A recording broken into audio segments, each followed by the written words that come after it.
Medium size தக்காளி 1, medium size வெங்காயம் 1 cut பண்ணி வச்சுக்கோங்க.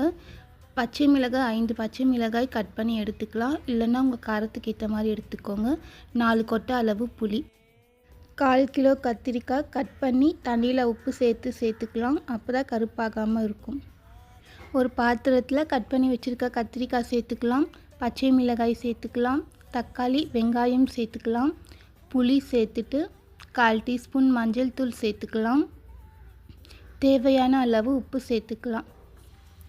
இப்போ கொஞ்சமாக தண்ணி சேர்த்துக்கலாம். இந்த அளவுக்கு தண்ணி சேர்த்தா போதும். சேர்த்துட்டு மூடி போட்டு மீடியம் ஃப்ளேமில் வேக வச்சுக்கலாம். ஒரு முறை கலந்து விட்டுக்கலாம். இன்னும் கத்திரிக்காய் வேகணும். அதனால் கலந்து விட்டுட்டு மறுபடியும் கத்திரிக்காய் வேகிற வரைக்கும் வேக வச்சுக்கலாம்.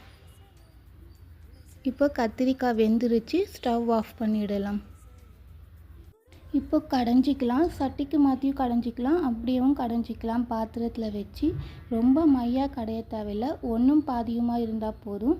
அப்போ தான் சாப்பிடும்போது நல்லாயிருக்கும். கத்திரிக்காய் வெங்காயம் தக்காளி எல்லாமே ஒன்றும் பாதியுமாக இருந்தால் தான் நல்லாயிருக்கும்.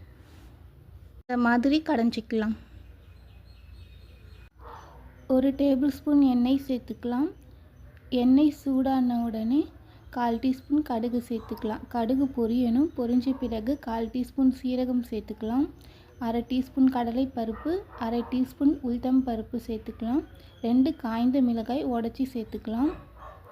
சேர்த்துட்டு தாளிப்பு வறுபடணும். வறுபட்ட பிறகு கருவேப்பிலை சேர்த்துக்கலாம். சேர்த்துட்டு ஸ்டவ் ஆஃப் பண்ணிடலாம்.